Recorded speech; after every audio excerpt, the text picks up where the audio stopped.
구속하여 주셨도다. 오 갈보리, 오 갈보리, 주 예수 나를 위하여 십자가에 돌아가신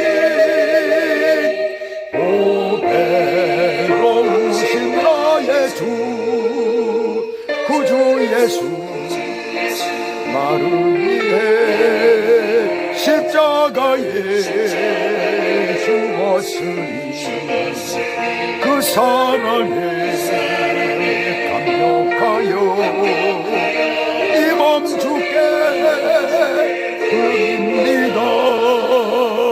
오 갈보리, 오 갈보리, 주 예수 나를 위하여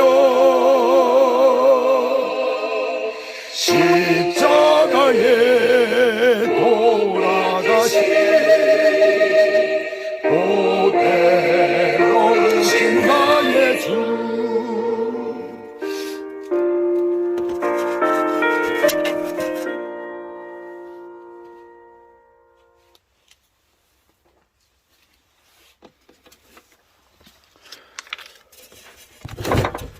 오늘 하나님의 말씀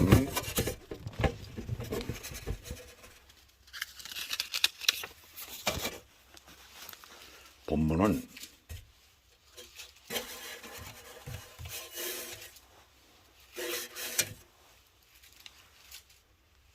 창세기 15장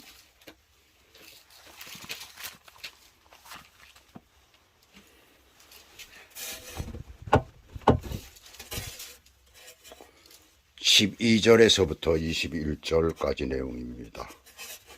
제가 봉독해 올려드리겠습니다. 해질 때에 아브라함에게 깊은 잠이 임하고 큰 흑암과 두려움이 그에게 임하였더니 여호와께서 아브라함에게 이르시되 너는 반드시 알라. 내 자손이 이방에서 객이 되어 그들을 섬기겠고 그들은 400년 동안 내 자손을 괴롭히리니 그들이 섬기는 나라를 내가 징벌할지며 그 후에 내 자손이 큰 재물을 이끌고 나오리라. 너는 장수하다가 평안히 조상에게로 돌아가 장사될 것이요 내 자손은 4대 만에 이 땅으로 돌아오리니 이는 아모리 족속의 죄악이 아직 가득 차지 아니함이니라 하시더니 해가 져서 어두울 때 연기나는 화로가 보이며 타는 횃불이 쪼갠 고개 사이로 지나가더라. 그날에 여호와께서 아브라함과 더불어 언약을 세워 이르시되 내가 이 땅을 애굽 강에서부터 그 큰 강 유브라데까지 네 자손에게 주노니 곧 겐 족속과 그니스 족속과 간문 족속과 헷 족속과 브리스 족속과 르바 족속과 아모리 족속과 가나안 족속과 기르가스 족속과 여부수 족속의 땅이니라 하셨더라. 아멘.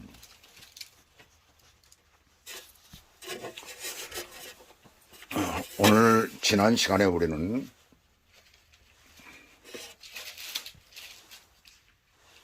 창세기 15장 1절에서부터 11절까지의 내용의 말씀을 우리가 함께 보았습니다. 그 말씀 가운데서 하나님께서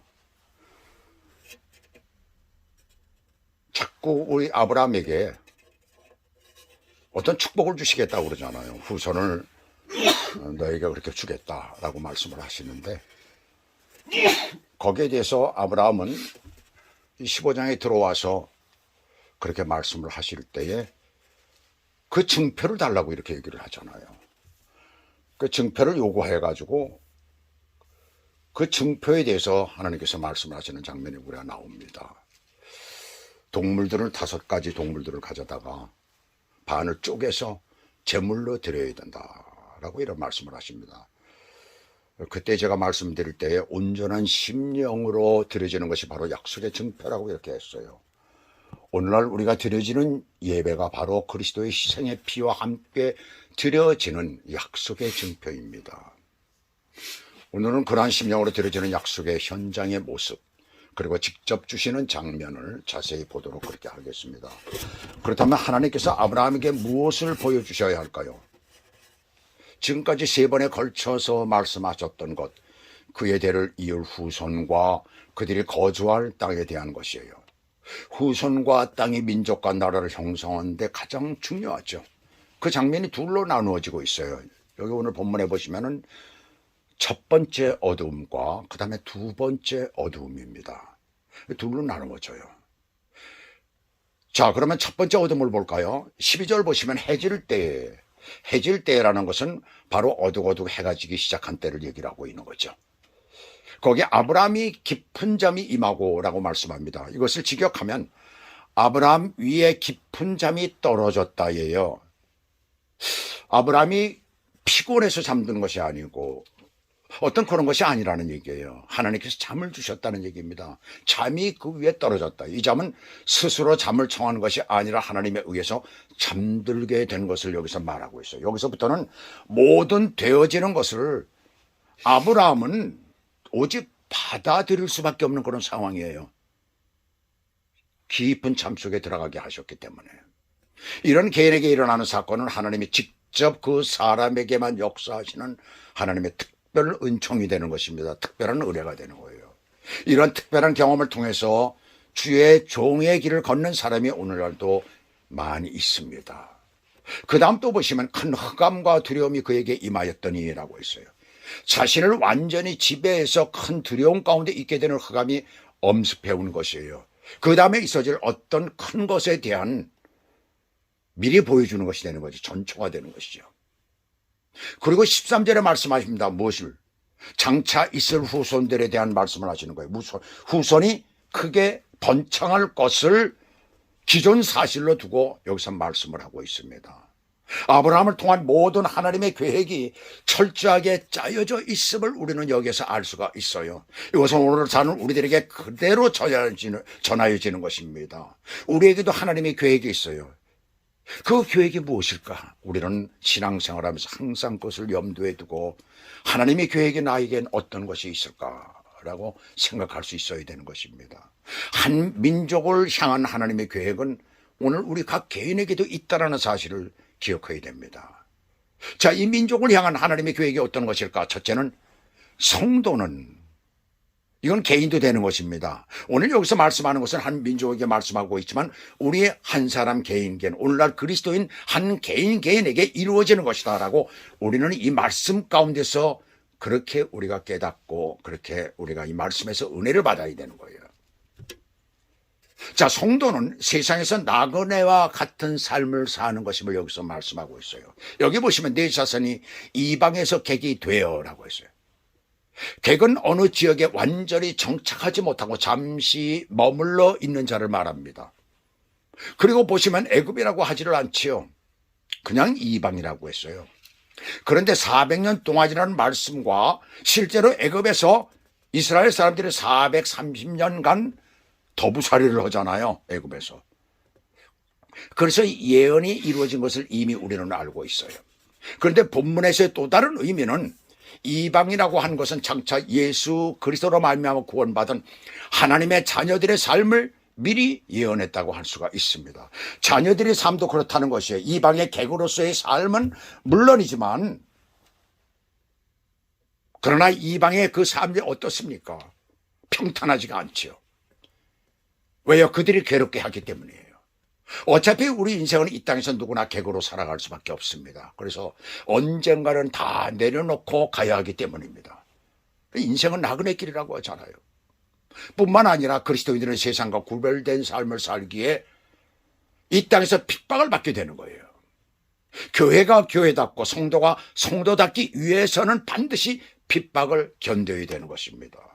그래서 교회는 반드시 핍박을 당하게 되어 있고 성도들은 반드시 이 땅에서 핍박을 받게 되어 있는 거예요. 그래서 오늘 살고 있는 우리들이 정말 세상 가운데 나가서 때로는 사람들로부터 핍박을 받을 때 절대로 두려워하거나 어려워하지 말라는 거예요.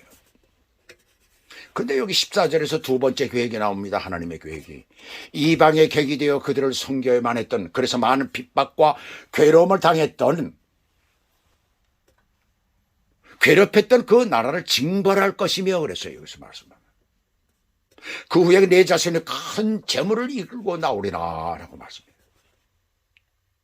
출애굽기 12장 31절부터 38절까지의 내용을 보시게 되면 거기에서 10번째 재앙이 떨어지는 거죠. 9번까지 쭉 가로가 항복을 하지 않습니다. 그러나 조금씩 양보를 하는데 마지막 순간에는 항복을 안 해요. 마지막 순간까지. 그때 10번째 재앙에 가서 하나님께서 그들에게 제일 첫 번째 처음 난 것들을 갖다 모두 죽이시잖아요. 그건 애굽의 장자들이 모두 다 죽었다는 얘기예요. 짐승의 첫 새끼들도 물론 죽었지만, 가축의 첫 새끼들도 죽었지만, 사람의 첫 새끼, 첫 아들, 맏아들을 모두 다 죽여버리고 말잖아요. 그러면서 거기에서 바로가 완전히 두서를, 자기의 장자가 죽었으니요, 자기 대를 이을 장자가 죽었으니 완전히 겁을 잔뜩 이제 그 다음에 누가 자기가 죽게 생겼어요. 그래가지고 거기서 바로가 명을 내립니다. 그리고 모세를 불러가지고 빨리 가라, 니들 좋은 대로 니들이 하고 싶은 대로 해라, 그렇게 되는 거예요. 모세가 요구하는 것을 갖다 다 들어준 게 되잖아요. 그러면서 온 백성들에게 지시를 내립니다. 다 나가게 해라고 말이죠. 그 백성들이 그때까지 힘들고 어렵고 그 애굽 사람들도 그렇잖아요. 9번씩이나 당했는데 10번째 가서 자기 장자들을 다 잃어버렸으니 그래서 빨리 나가기를 바랬던 거 아니에요. 그러면서 거기에서 그들이 나오면서 많은 재물과 이런 것들을 갖다 그들로부터 아마 싸게 샀거나 아니면 공짜로 얻은 것도 많았을 거예요. 지긋지긋 했을 거 아니에요. 애굽 사람들이 9씩이나, 그 다음에 10번째 장자가 이러고, 그 다음에 자기들이 죽을 판이에요. 그러니 생명보다 보물이 더 귀합니까? 아니죠. 그러니까 달라는 대로 주고 얼른 가라 이랬을 거예요. 그 밤으로 나올 수가 있었던 것입니다. 얼마나 그것이 빠른 속도로 이루어지는가를 우리가 알 수가 있잖아요. 그러면 우리 한번 생각을 한번 해보세요. 왜 이스라엘 백성들이 그 다음부터는 광야 생활을 하는데 40년 동안 광야 생활을 하면서 과연 재물이 뭐하러 필요해요? 그렇잖아요. 하나님께서 만나도 주고 고기가 필요하다 그러니까는 고기도 주시고, 물이 없을 때는 바위를 깨뜨려가지고 반석을 깨뜨려서 물까지 주시고, 먹을 거, 그 다음에 마실 거 다 했어요. 입을 거는 주시는 장면이 없더라고. 그런데 나중에 40년이 끝나서 보니까 어떻게 돼요? 40년 동안 그들이 광야 생활했는데 옷이 떨어지질 않았다라고. 아마 신발도 떨어지지 않은 것 같아요. 제가 신발 얘기는 없지만 옷이 하나도 떨어지질 않았다라고. 하나님의 기적의 역사가 일어난 것이죠. 놀라운 일들이 일어나는 것이죠. 그러면 그 보물들은 뭘까요? 그 재산들은 나중에 나라를 세울 때 필요하잖아요. 요단강을 건너서 가나안 땅에 들어가서의 나라 세울 때 다 필요한 거 아니에요. 자, 이건 뭘 우리들에게 가르쳐주고 있습니까? 하나님의 인도하심이 있다는 것을 말하고 있습니다. 어느 고통 가운데 있든지 어느 고난 가운데 있든지 간에 하나님께서 그들을 인도하신다는 것입니다. 이 사실을 믿으시기 바랍니다. 우리가 이 세상 살아가면서 아무리 어렵고 힘들더라도 그 사실을 우리가 믿어야 되는 거예요. 그 다음에 15절에 보시면 세 번째 계획입니다. 언약의 당사자인 아브라함의 일생이 어떻게 될 것을 말씀하죠. 너는 장수하다가, 아브라함은 그 당시 사는 사람들보다도 아주 가치 있게 살았어요. 아주 행복하게 살았습니다. 175세까지 아주 장수를 했어요. 그리고 조상에게로 돌아가 장사된다는 말이 나옵니다. 과연 그들의 조상이 어디서 갈다 우르죠? 거기까지 갔을까요? 아니잖아요. 이 무슨 얘기입니까? 히브리인들이 사람이 죽게 되면 표현하는 하나의 관용어예요. 그냥 네 조상에게로 간다, 누구에게 간다, 바로 그런 거예요. 하늘로 간다, 바로 그런 얘기가 되는 것이죠. 여기서 이 표현은 왜 얘기를 하느냐면 너희들이 죽어서 장차 하늘나라에 가서 네 조상들을 만날 것이다 라는 그런 표현이에요. 믿는 사람들만 가는데 과연 그 조상들이 있을지 없을지 모르잖아요. 그리스도인들도 이 땅에서 예수님 잘 믿고 살다가 이 세상 이별하는 날 우리의 믿음의 조상들이 있는 곳으로 가서 그들과 만나게 될 것입니다. 믿는 자들의 평안의 약속이죠. 안식의 약속이 되는 거예요. 약속은. 그 계획을 하나님께서 세 번째로 이루신 것입니다. 그 다음에 16절은 마지막 이제 여기에서 앞에서 첫 번째 어두움에서 네 번째 약속이 뭘까요? 16절은 애굽에서 자손들이 4대 만에 돌아올 것을 예고하죠. 4대는 보통 40년으로 봅니다. 성인이 되어서 아이를 낳는 기간을 30세로 볼 때 그렇습니다.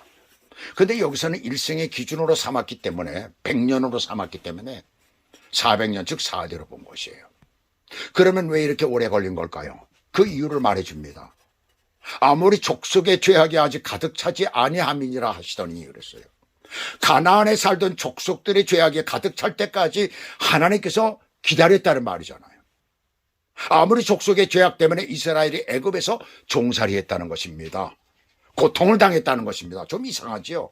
왜 그러셨을까? 그 이유는 하나님께서는 아무 이유 없이 한 족속을 심판하시지 않는다는 얘기입니다. 또 한 가지는 뭘까요? 그 이유 때문에 이스라엘 백성들이 애굽에 가서 훈련이 되어진 거예요. 훈련이 되어진 거예요. 또 한 가지 여기서 볼 수 있는 것이 뭡니까? 심판에 대한 거예요. 하나님의 심판은 필연성에 의한 것이 아니라 도덕성에 의한 것이다라는 것을 알 수가 있어요. 하나님께서 누구를 보시고 저놈을 믿지 않는 놈이니까 저건 빨리 죽여야 돼, 이게 아니라는 얘기예요. 그런 필연적인 것이 아니라는 얘기입니다. 그가 끝까지 참고 기다리시는 하나님이라는 얘기입니다. 아무리 그가 믿지 않는다 하더라도 끝까지 참으신다는 것이에요. 그러나 그것이 죄악이 가득 차게 될 때에는 하나님이 그때는 심판하신다라는 것을 여기서 말씀하고 있는 것입니다. 그러니 끝까지 기다리며 돌아오기를 기다리며, 그래서 우리 믿는 사람들 보면 자기 남편이 믿지 않을 때에 끝까지 기다리고 있죠. 왜요? 바로 그런 이유가 있기 때문에 그런 거예요. 하나님께서는 그 죄가 찰 때까지 기다리시는 거예요. 그 바람에 이스라엘 백성들은 430년 동안 고생을 한 것이잖아요. 다른 또 한 가지가 있지요. 무엇일까요? 그들이 장차 가나안 땅을 차지하게 되는 이유는 그들이 하나님 앞에서 깨끗하고 의로워서가 아니라는 얘기예요. 가나안 족속의 죄악이 극에 달했기 때문이랍니다. 바로 이 말은 앞으로 세상에 이어질 마지막 심판도 마찬가지라는 것입니다. 아브라함 당시는 가나안에 살던 민족들을 멸하셨지만은 마지막 심판 때는 믿지 않는 자들을 심판하실 것이요, 그들의 죄악이 가득 찰 때까지 기다리다가 하나님께서 역사하신다는 얘기입니다. 그래서 마가복음 13장에 예수 그리스도께서 구름을 타시고 큰 권능과 영광으로 오셔서 믿지 않는 자들 모두를 심판하신다는 거예요. 마지막 때는 그렇게 된다는 얘기입니다. 그 다음에 17절 두 번째 어두움의 장면이 나오지요. 해가 져서 어두울 때, 12절에서는 해가 막 졌을 무렵이죠. 이제는 상태가 진행되어져서 밤이 더 컴컴해진 거죠. 캄캄한 어둠을 나타내고 있어요. 장차 이스라엘에게 닥칠 이방에서의 압박받는 상황을 여기서 말해주고 있는 것입니다. 실제로 애굽에서의 생활이 처음엔 요셉으로 인해서 대접받는 그러한 형편이었지만 요셉이 죽고 그 다음에 얼마 동안은 괜찮았을 거예요. 근데 그 나라에 어떤 사건이 일어납니다. 애굽에 반란들이 일어나고 막 서로 침략하고 막 이러면, 족속들이 많았으니까요. 그러므로 말미암아서 나라가 격변이 일어나죠.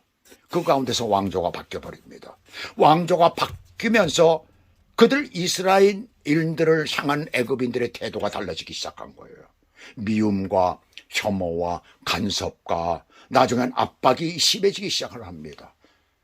고난으로 바뀌게 되는 거죠. 본문 다시 보시면 캄캄한 어둠 가운데 진흙으로 만든 연기나는 풀무와 함께 횃불이 보입니다. 광야 생활 가장 어렵고 힘들 때 그 길을 인도하시는 불과 구름 기둥을 연상케 하는 것이죠. 하나님께서 고난 가운데서 역사하셨듯이 말입니다. 그리스도인의 삶에 가장 어렵고 힘들 때 하나님께서 간섭하시고 역사하시는 것을 여기서 말씀하고 있는 것입니다.